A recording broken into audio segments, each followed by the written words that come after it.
Hey everyone, you are listening to another episode of the All Things Private Practice podcast. I'm really excited today to be joined by Mike Michalowicz, who has written 9 books, a lot of which you've known, including Profit First, Get Different, the Fix This Next series, the Pumpkin Plan. But most importantly, we are talking about his new book, All In: How Great Leaders Build Unstoppable Teams. Mike, you're a busy guy. You are kind of on tour right now for speaking and your book sales. Thank you for being here and making the time. It's a joy to be with you. My next little trip is to Boston, so we're both from the Northeast originally, and so I'm looking forward to heading up there and having some wicked good food, maybe some lobster. Yep. Yep. I like Boston, but Portland, Maine has my heart in the Northeast. I love Dude, that area so much. love it. My wife and I, our youngest son was off to college. This was about 4 or 5 years ago. And my wife and I said, we can choose to live anywhere in the world. Why don't we start going city by city? The first city we visited was Portland. Yep. And it was remarkable. We didn't tour any more cities. So our grand tour of all the major cities and where we should live started and ended in Portland because my wife said, what are we doing? We both had aging parents. We need to be home and be present for them. This is where our roots are, our friends are. And I've been here my whole life. So we're like, okay, let's go back home. But Portland was amazing. Yeah, it reminds me of I live in Asheville and it's, I don't know if you've been here, but funky, weird, good food, good people. Cool vibe too, man. Yeah, cool vibe. And Portland reminds me of this on the ocean in the Atlantic in the Northeast. So yeah, really cool. I was down in Asheville. I used to do the makeover segments on MSNBC. They had like a business show called It's Your Business. And I would go out and there was a playground manufacturer in Asheville. It was a husband-wife team.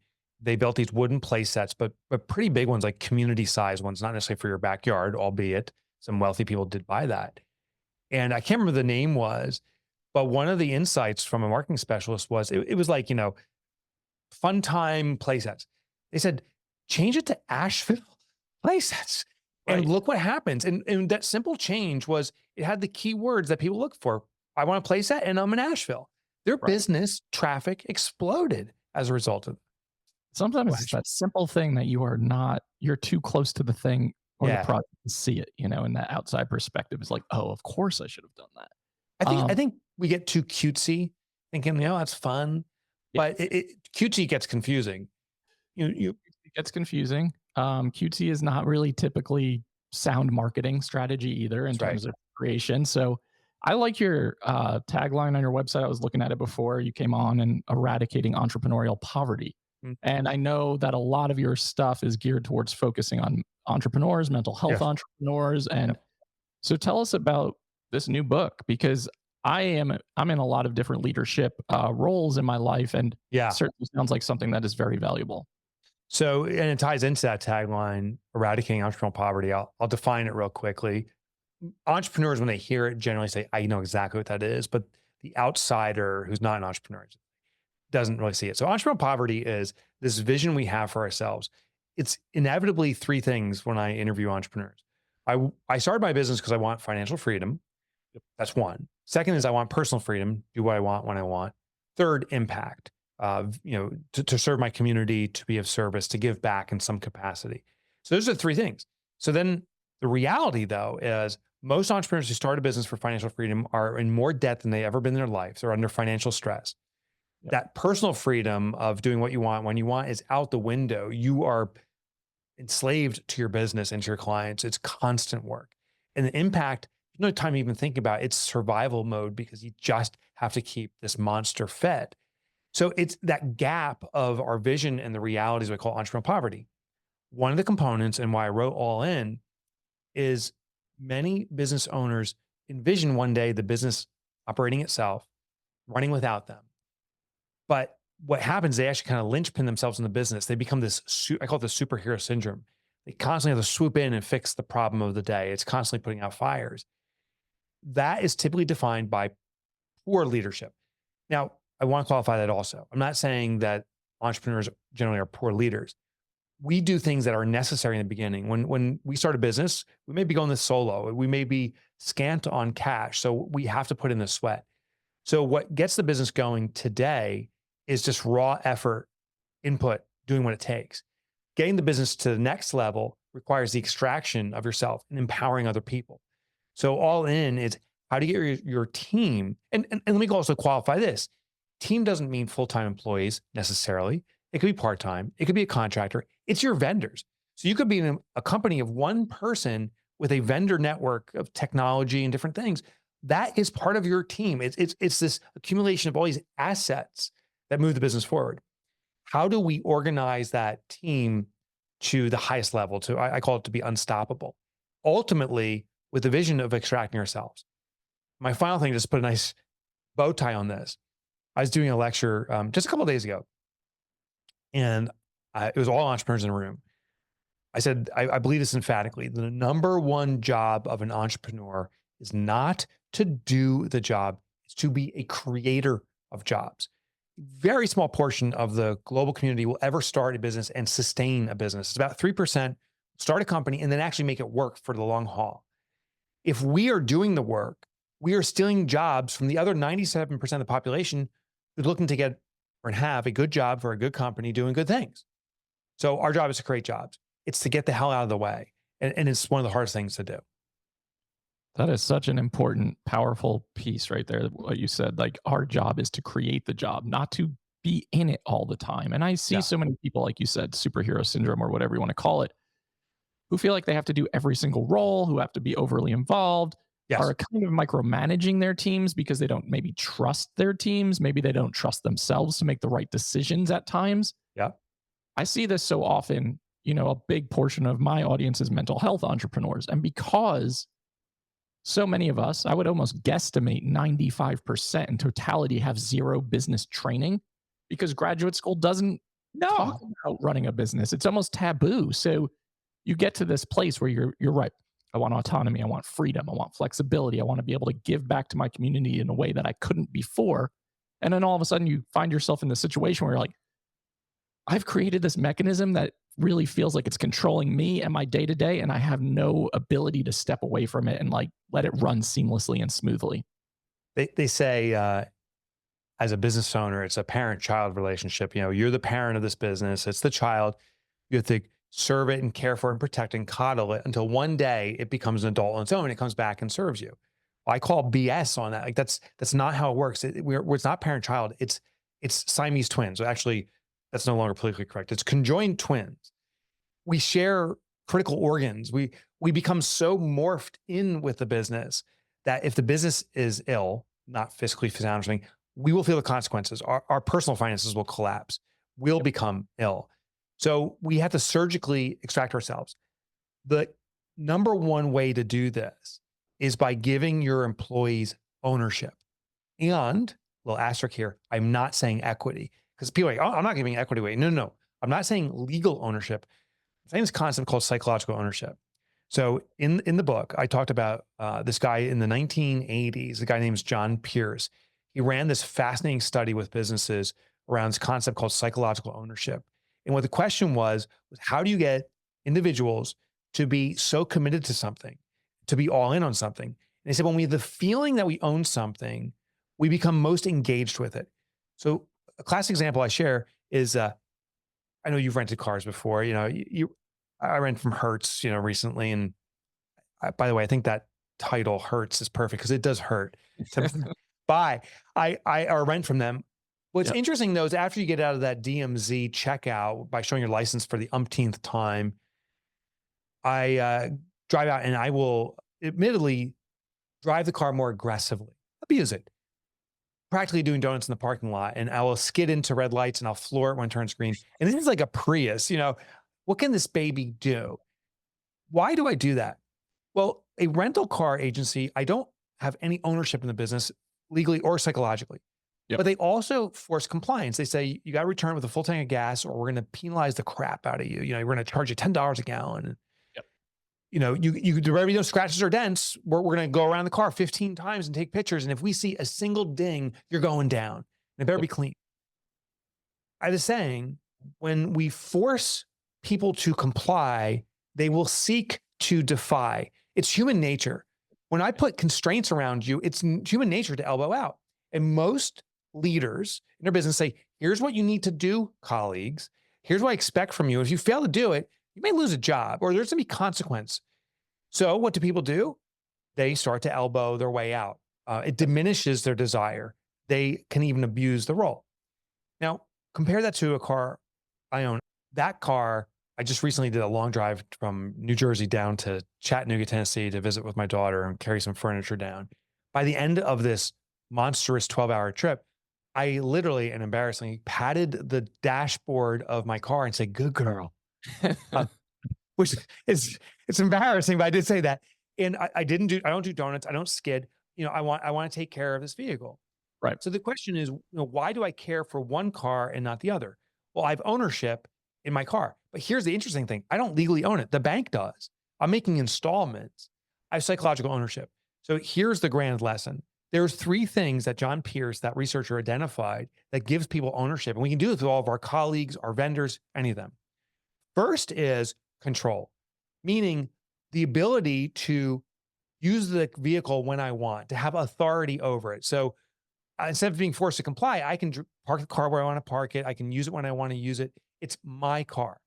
The second thing is personalization. You'll notice when you get a rental car, chances are you aren't programming all the radio stations. You're probably not slapping a bumper sticker on it, but my car, it's got the window sticker. All the stations are programmed the way I want. The more I can insert myself into it, my self-identity, personalization, the more I feel ownership. And the last thing is intimate knowledge. The more I know about something, the more I'm actually associated with it. So when I get a rental car, I don't go through the car manual and flip through each page and say, what does this button do? When I got my truck, my God, I spent 2 hours in my driveway in the middle of winter going through each page on the manual. Oh my God, this little button makes the side view mirrors open and close. It triggered psychological ownership. So with our colleagues, give them control and authority. And it's the scariest and risky thing for us to do. But when they do, they won't feel like they need to defy, they'll feel ownership. Allow them to personalize things. We have a web accounting system on the web here, which is QuickBooks, but Kelsey oversees it. We call it Kelsey's accounting. And just by associating a little personalization, a little name to it, it's more authority for her. Exactly. I do want to give just one little caveat. You got to be careful of fiefdoms or fiefdoms. A fiefdom is where someone has such control and authority, they start blocking out others. Now you're at risk. If they leave or they get upset, you're going to pay dearly. So you want to do what's called collective ownership, which is where you have multiple people owning something. Like if you have a family pet, there's many people in your family, it's our dog or cat. It's our pet. And that's the last thing I want to share. When you start hearing your colleagues, your vendors saying, this is our company as opposed to your company, they're indicating through their words collective ownership. And they're indicating investment, right? Like an investment. Yeah. And that's so big. So I own a group practice here in Western North Carolina. We have, 24 employees. We have 3 more coming on in the next week. Amazing. And we have 100 applications a month. And our turnover rate is almost non-existent. Like most of us have been there since day one, January of 2021. So everyone's going on 3.5 years. There's so many ways to create collective ownership without, like you said, giving equity of the company, but in turn saying, what's the schedule that works best for your system? Let's not create this traditional, like you have to be here at this time until this time. Oh, totally. Let's figure out all these ancillary benefits that people want. Like I just did a grocery run before I got on the call with you for like snacks and drinks and things that people really want in the office spaces. Yep. These little things go a long way, including people in decision-making processes. Not everything, like not everything is completely democratic, but the ability for people to have their opinions heard, validated, seen, and acknowledged, and then transparency as a leader, being more of a mentor, holding people accountable, guiding, coaching, mentoring. And it like can feel unorthodox for people because they're like, no, this is my business. This is my reputation. Right. That stuff doesn't work. And counterintuitively, like, I acknowledge the longer I retain staff, the less onboarding and training costs we have, the less expensive staff become. Yeah. The more we treat them like humans and give them a voice and give them some say and control, the more likely it is that they're going to stay pretty damn loyal to the business. For sure. And want to deliver their best. It's human nature. It's the essence of reciprocity. Yeah. So, the New York, New Jersey area. This happened recently. I was driving and I was late to get to the airport. So I'm in a rush and a little bit panicked, and it was bumper to bumper traffic. The guy sees me trying to get in. He actually waves me over. So what do? I wave back. I'm like, thank you. He's like, no problem. It's reciprocity. Right. The guy behind him, I kind of cut off, embarrassingly. He flipped me the bird. So what Yep. do? I gave him the bird. I'm like, up you, man. It's reciprocity. So when we FU our colleagues and say, screw your family, you're missing the kid's soccer game. We got to get this job done. And it's your job.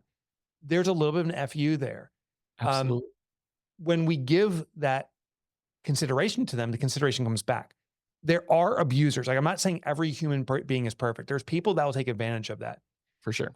But interestingly, with organizations, particularly your size, when you have 10 or 20 employees, the corporation, the business will inevitably go where the strongest emotion is. So if most of this team are driven, like we're getting the job done, that's where people go. And the people that are kind of on the fence, like, I don't know, they're going to go more in because everyone else is. And the people who are not that type of person, that are leveraging the company to their advantage, will feel rejected and they'll start isolating. And the rest of the team will say, this person's not working out. Not a bad person, a bad fit.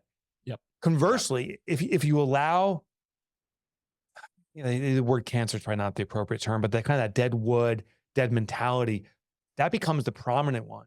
Your best people will start to degrade very quickly. So we have to be conscious of that. Yeah, it's super contagious. And I think the energy that you sustain is something that you need to exemplify as a leader too, of how you want to align your business values with how you want your coworkers, your colleagues, your employees to show up. And it's a fascinating dynamic. I hear so often from people like, I can't get people to apply. People don't stay. We are trying everything in our power. And I'm like, I think you got to look at your culture. Like, I think you have to re-examine your job offerings. I think you have to re-examine your expectations and how your employees get to show up. Because I, for one, am not someone that can be confined and can be told this is what you have to do for the rest of your life or the rest of your week or the rest of your month. And you're right. When you keep making this motion, that is exactly how I would react to a lot of that. So I think it's just about trying to lead in a way that really makes sense for your organization and for the people that you're working with. As I was writing the book, I was studying what invokes levels of commitment, and the psychological ownership was one. There was another one around safety. So just a quick story. OSHA, which is around physical safety, the Occupational Safety and Hazard, Association, I'm probably bastardizing that, came about in the 1910s, 1920s. It was when World War II was happening, and the males of the United States were out fighting. The females of age were hitting the manufacturing plants. Well, there was a company called the Radium Dial Company. They make watches, and you've probably seen these, Patrick, watches with the little fluorescent dots on them that glow in the dark. Yep. So they were making for the soldiers. So when they were in the middle of the night, they could see what time it was. They used a material called radium. Radium is radioactive. What they told these line workers to do was to take a pointed paintbrush, dip it in radioactive material, radium, put a droplet on the watch at the 12 o'clock point, for example, then lick the paintbrush to give it a point again, and repeat the process at 3 and do it over and over and over again. They were consuming radioactive material. The workforce within months of doing this started to glow. And that's not like hyperbole. They were glowing. They became known as the ghost girls. So if you've ever Googled ghost girls, you'll see this. And they're going to doctor's appointments and saying, your skin glows, their teeth were glowing. And then the tumors started to come, deadly tumors. It was horrific. You'll see the deformities that came about and how it killed these people. It was painful and excruciating. The company denied the whole way. They knew they had something that was dangerous, but said, just keep doing it. Not going to affect you. Well, OSHA came around that. I'm happy to say societally, at least in the US, we're mostly past that. But there's other forms of safety. And there was one that was really interesting that we started deploying unknowingly about 10 years ago, but it's transformative. And it's financial security. This is based on Maslow's hierarchy of need. We need to be physically safe, but we also need to feel secure fiscally. If not, I've been there. There's constant panic of how you can get past the day. Yep. So I said, okay, does that mean I have to pay my employees an extraordinary salary? And the answer was no. What I had to do was go to open books. And this is what was shocking to me. Open books is where I started sharing the company's details. Here's our revenue. Here's our collective expenses. I don't share individual salaries. It's all Right. embedded. And here's our health. What was interesting about this is it gave clarity to my colleagues to understand how the business is doing. So Yep. they didn't have, if you do your first $1 million in revenue, some employees may think, we're doing $1 million. The owner's taking home $1 million. No, the owner's going broke, Right. but they don't see it. Yeah. But now that they have clarity, and on the good years, they see how we're storing up cash to protect us for the future. And ironically or coincidentally, last year we had a real punch to the gut unexpectedly, and it caused a big drop in our revenue. And so our team saw how we're navigating on a cash basis. It brought confidence to people. Clarity and openness gives an understanding.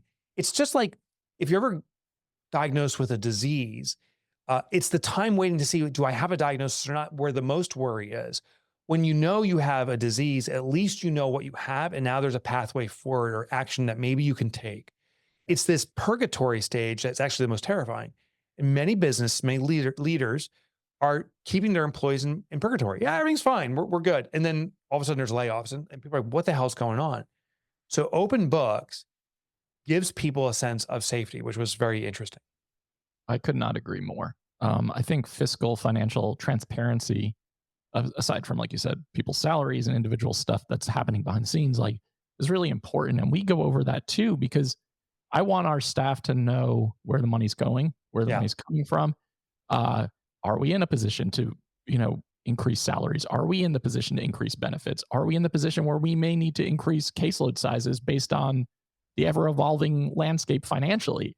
And it gives people insight into like the employer employee relationship, which can have a massive power dynamic and differential, then becomes a little bit more fair, equitable playing ground, because it's like, oh, I see that we're all on the same page moving towards the same collective mission. It allows for more buy-in. And that also means like ancillary benefits, health insurance, 401ks, preparing for the future. You mentioned security can go a very, very long way, opposed to like, oh, I have to increase this salary tenfold when that may not be realistic.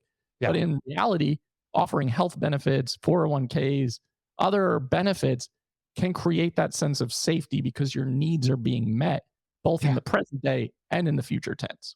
Yeah, we did something interesting. So you're spot on. It's not always increasing salaries. Sometimes you can do much smaller monetary investments that have that long-term benefit. So we called a financial advisor and he's like, oh, you can set up a VUL or a whole life insurance policy for your colleagues. And this is how it works. The company would pay for it in installments. If the person happens to pass away, their family is protected to whatever the policy limit is, hundreds of thousands or millions. But it also becomes a retirement account. So we're putting away for, it was one particular colleague of mine, I think it's cost the company $300 a month. So listen, that's almost $4,000 a year. It's real money, but we didn't give them a raise of 10,000 or 15,000, whatever. And over the last 5 years of doing this, it's a small nest egg. They have a nest egg of, I think, about $30,000 or $40,000 queued up for them, so that it expires after 25 years. So they got 20 more years to go. But then they're going to have, we think, a nest egg of about $150,000 to $200,000 just what the company contributed to. Right. So what's so interesting is this is for Kelsey, and Kelsey's like, gosh, my family's protected and served, and you're building a little bit of a retirement for me in a form that I wasn't already addressing. And yes, we have a 401k and other vehicles available. It was a very cost-effective way of caring for an employee in the immediate concerns. What if I'm not a moneymaker for my family? Yep. And in the long term. So there's many ways to do it. Yeah, and I think if you get creative and take that approach, it just allows for an organizational culture that feels significantly more sustainable and collectively productive in multiple areas. So I really love the way you're thinking about this and what you're sharing with everyone, because it's definitely the same exact way that I think about leadership and organization. And it's nice to see people are shifting into that model. So I definitely think changes are coming in that regard. But and I want to share the one last thing about change, because I think this is the biggest one. Is in my research and in All In, I talk about this, and I see it coming. Is the traditional model is the pyramid structure. You have leader, president, and you kind of go down. And what's interesting is I think the I know the pyramid is crumbling because it is a command control environment. Directions come down, feedback comes back, but there's a telephone game in between, and it's always bastardized. Yep. Also, a pyramid structure mandates that we match people's talents to the title. I need to hire a salesperson. Salesperson has to do these 15 different things, and I need this talent, this person, to be able to do all 15 things. Right. The new model we see coming about is more like a web-like structure. And instead of matching talent to titles, we're matching talent to tasks. So take those 15 tasks within sales and say, what person do I have or what resource I have available that's good at one of these tasks? And is that person good at another task?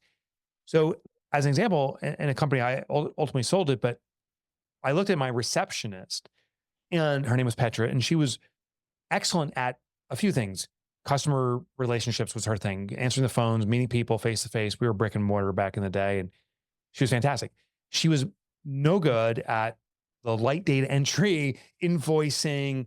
That was 50% of the receptionist role. So I said, I hate to say this, but we got to let Petra go. And then the epiphany hit, like, no, where else do we have a need for customer relationships? Well, our salesperson, Rob, was a great closer, a horrible farmer, maintain relationships. We put Petra in there because that matched her talent. And sure enough, we had these established relationships, and Petra just lit people up. They loved and trusted her. And we started to get more and more business from these farmed relationships. Interestingly, Rob was very good at the number crunching. That's why he was such a good closer. He knew exactly when to go for the strike, if you will. Yep. So he's like, I would love to know more about our invoicing. So if I understand the billing practices and stuff that's going on intimately, I bet I can close even more deals.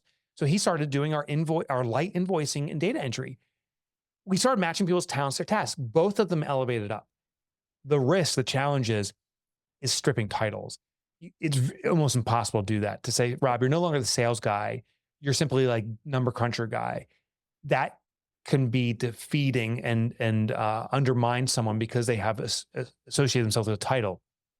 So what we do with new hires in our organization here, everyone except for one person is titleless, including myself. I'm author, speaker guy thingy is kind of the closest thing I have to a title. Kelsey's our president. You need to have a president, but everyone else here has roles they serve. So when you ask someone, what do you do here? They won't say, well, I am the marketing director. We don't have that. Andrea, who serves in that capacity, will say, oh, I direct our marketing and manage our email communications and put out fires when there's a problem with someone navigating through our website. We've stripped away titles. What's also interesting about this is when someone is assigned a title. I used to have a CFO. I had a small business. I had a CFO because I wanted to look big. That guy, within a few months, he was a great bookkeeper. He did some accounting too, but he was great at that.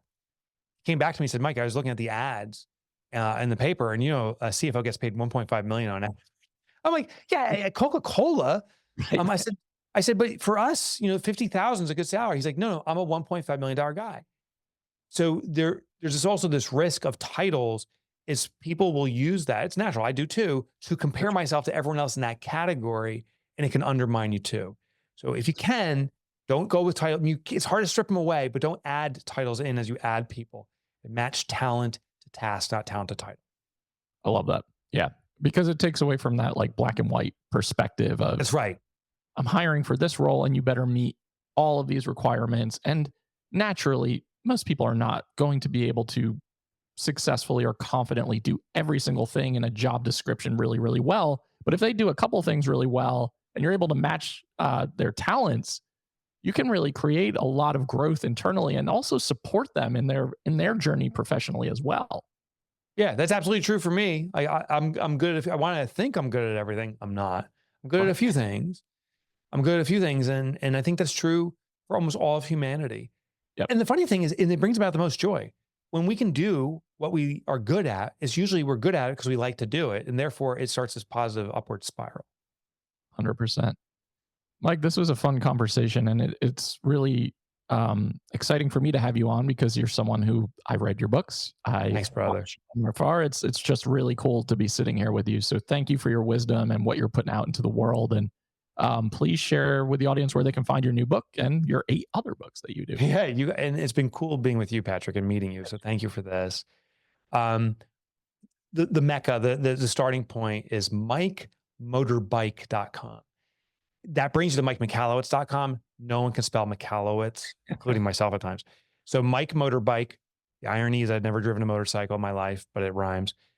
And the domain was available. Has all my books, free chapter download, so you can start experiencing the book. And I'm not. It's not about, oh, read the introduction. It's like the actionable stuff. To me, I'm more concerned about people having impact than trying to hook people into buying a book. So if you go to MikeMotorbike.com, you can get the free chapter downloads. I used to write for the Wall Street Journal for years, so you can get those articles for free. And also I have a podcast there about entrepreneurship. Great. We will link that in the show notes for everyone so that you have access to all of Mike's information. I know you're also a speaker, so I'm sure there's ways to look that information up on there too. Mike Motorbike. Perfect. Thank you so much, Mike, and thanks for making the time. Patrick, thank you very much. To everyone listening to the All Things Private Practice podcast, new episodes are out every single Saturday on all major platforms and YouTube. Like, download, subscribe, and share. Doubt yourself. Do it anyway. We'll see you next week.